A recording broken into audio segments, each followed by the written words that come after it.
It's been said that you should replace your queen every single year. Is that worth it or worthless? Let's find out.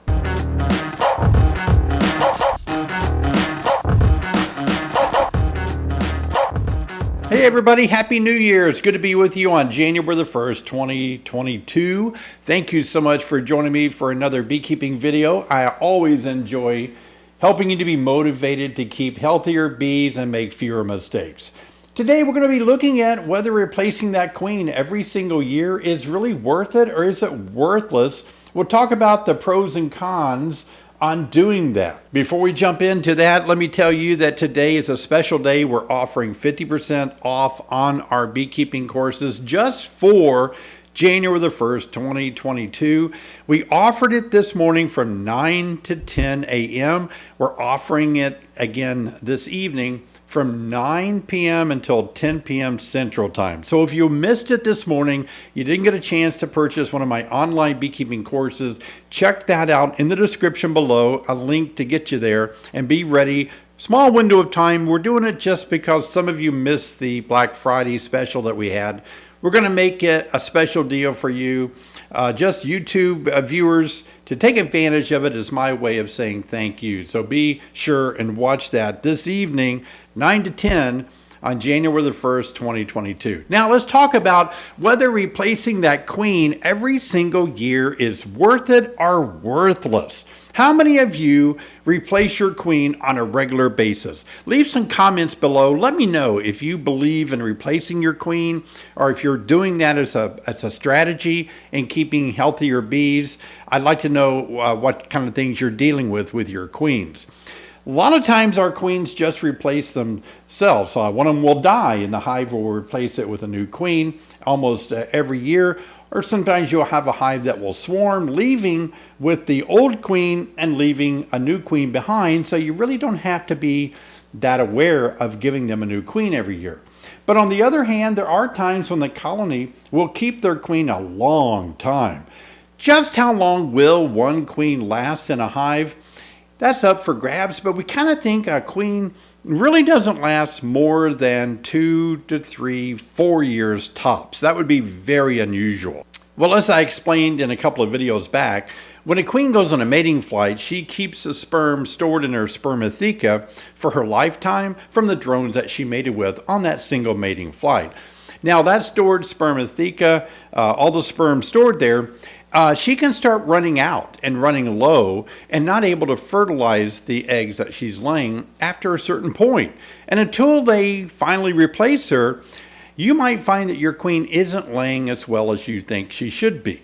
And so by replacing your queen every year, that might be one of the ways that you can get ahead of the game. So let's talk first about the benefit. One of the benefits of replacing your queen is that she has strong pheromones from the first year and maybe into the second year.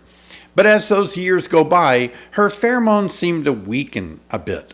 And so the stronger the pheromones are in the spring, like if you replace your queen every year in the summer, well then that new queen that's carrying over into the next year, that queen can have stronger pheromones in the spring, which may lead to less swarming. Another benefit is improved laying pattern. She's just more closer to her mating flight. She has more stored sperm. She's just going to be a better layer than one that's maybe 3 or 4 years old. What I like best about it is you have a better chance of that queen not failing in the wintertime. If the queen is 3 or 4 years old and you're going into a winter with an old queen, what if she fails during the wintertime?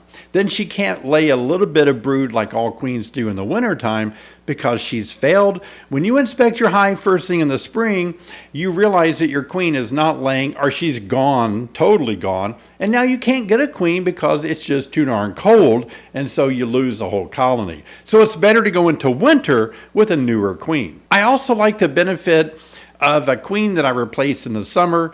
In the spring, she seems to be going gun-ho in getting the hive robust and strong laying going on. in the spring. Also, a new queen is less likely to be superseded by another queen.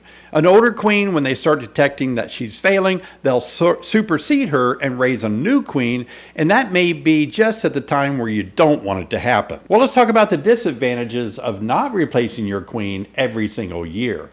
The disadvantage is, like we mentioned earlier, she could fail during the winter time, and coming into spring with a failing queen, you're not likely to find a new queen until you get deeper into spring, and by that time, the colony has already perished. Another disadvantage is if you allow the colony to replace their queen in the spring on their own, you could have a poorly mated queen if you don't have enough drones in your area, or she could fail in her mating flight and maybe not make it back to your hive.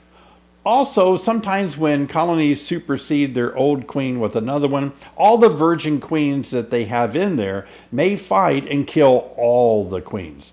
Now, this is nature, and nature normally does a pretty good job, and you'll say that if you're an experienced beekeeper that usually your hives are good about replacing old failing queens. A disadvantage in letting the hive replace their own queen is that it may fail. Whereas if you give them a queen that's fully mated, she won't have to take that mating flight. An older queen that's 2 or 3, 4 years old going into winter is going to have a lot less pheromones likely, and that means that in the spring, they're more likely to swarm. Another disadvantage is you're relying on everything to go right and the hive to take care of their own problems. Again, most of the time, that does seem to be the case.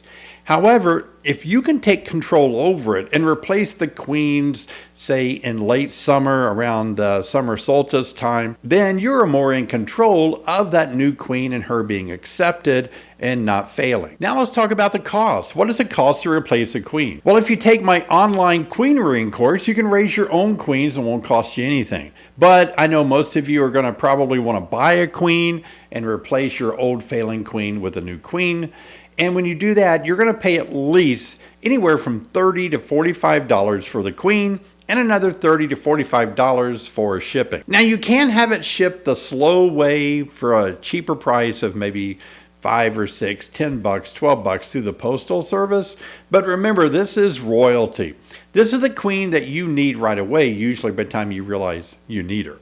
And so sometimes you'll want to pay the overnight expense for her own well-being. Sometimes if she's in a box for a long period of time and it gets very hot where she is, it could actually cause damage to the queen.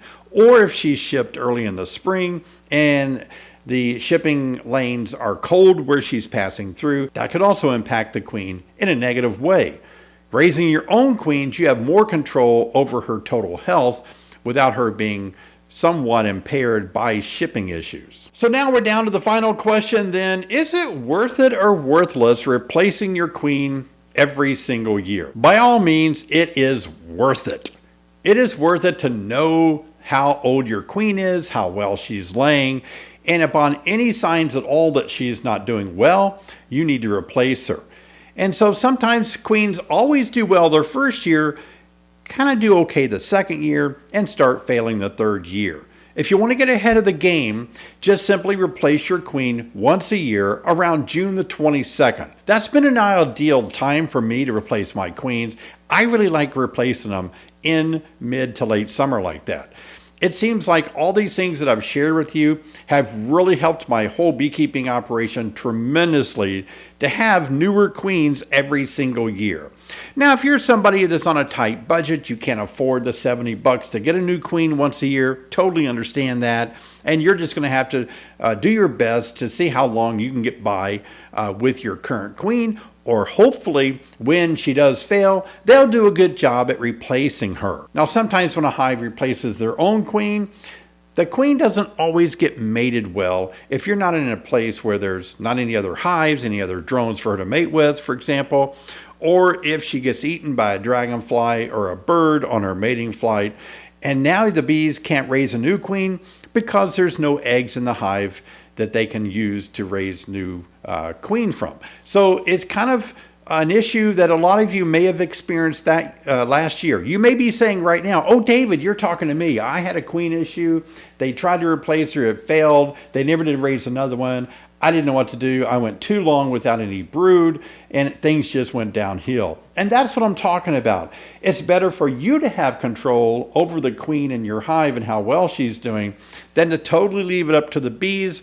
And sometimes nature does fail. So it is totally worth it if you can afford the extra $70 to replace her once a year. Now, where do you choose to purchase your queens if you decide to replace her once a year? A lot of people make a lot of to-do over a Carniolan, an Italian, or certain traits that they claim their queens are known for.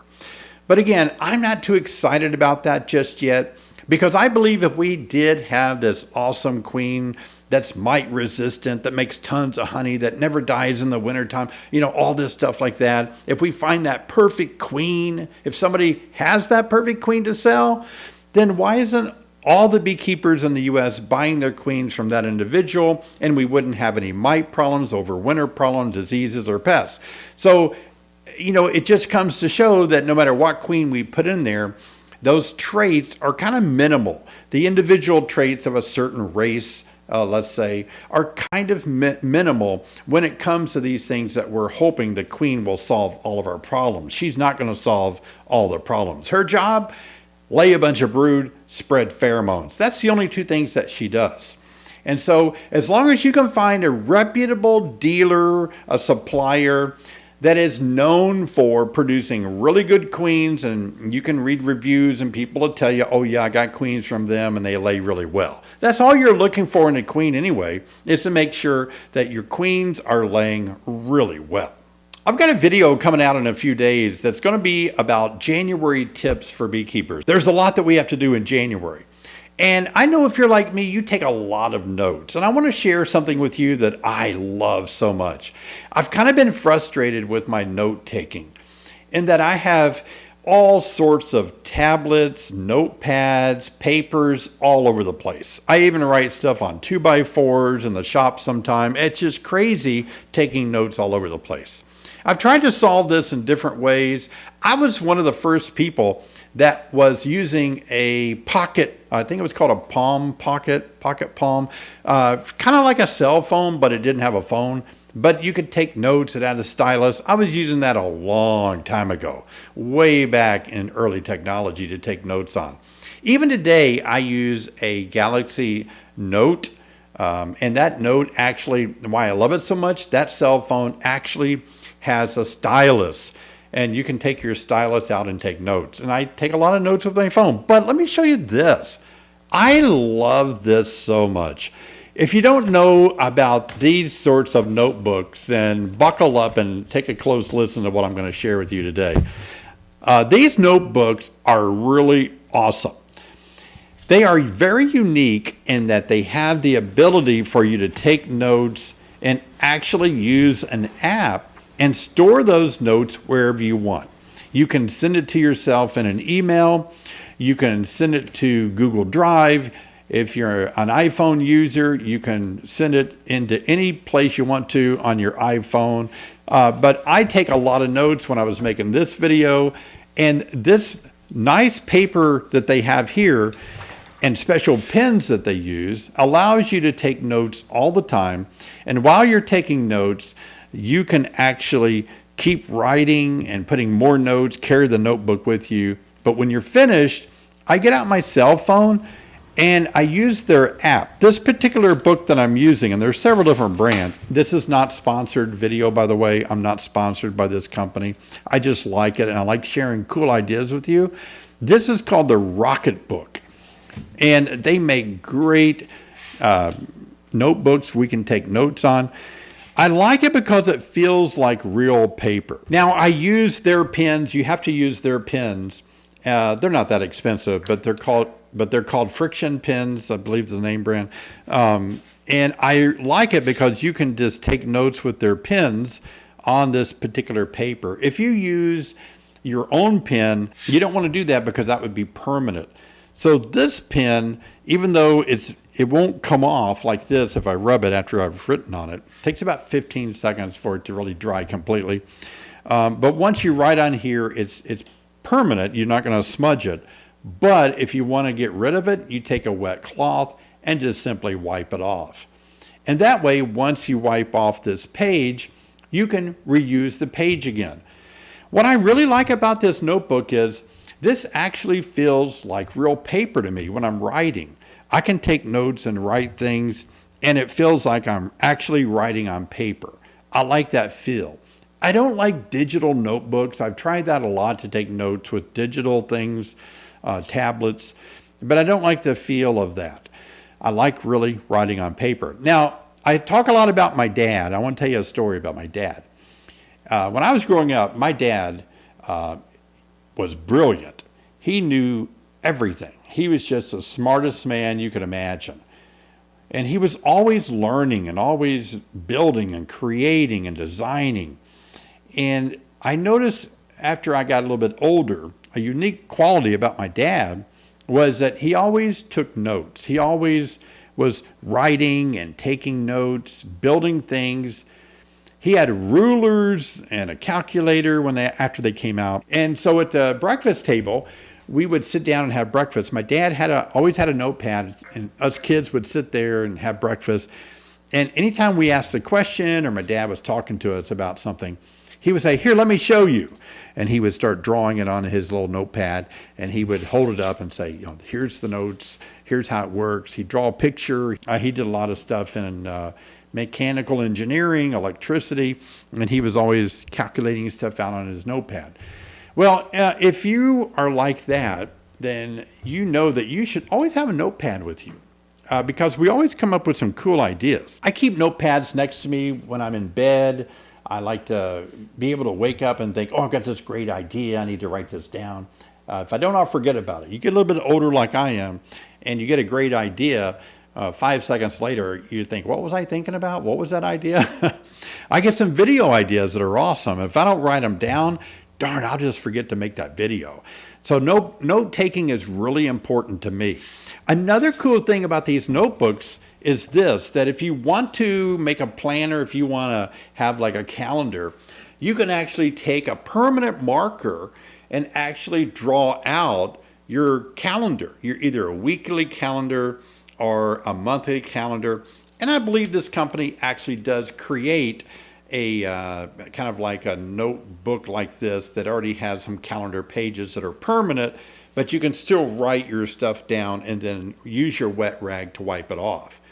Again, I'm not promoting this because I get any kickback or anything. I got this as a gift from my wife at Christmas, and I love it. I didn't really think I would like it as much as I do, but I really do love it. Again, this is called a Rocketbook. I'm not promoted by them. I'm not sponsored by them. I'm not promoting them for any selfish gain at all. Nothing. I just like it. I want to share it with you because you're going to be taking some notes now that it's into January and you're thinking about your bee operation. You take this notebook and you can actually start writing down your ideas. Make a couple of pages about how many hives am I going to have next year? How am I going to handle my splits? How many deeps do I have to put my swarms into that may happen in the spring?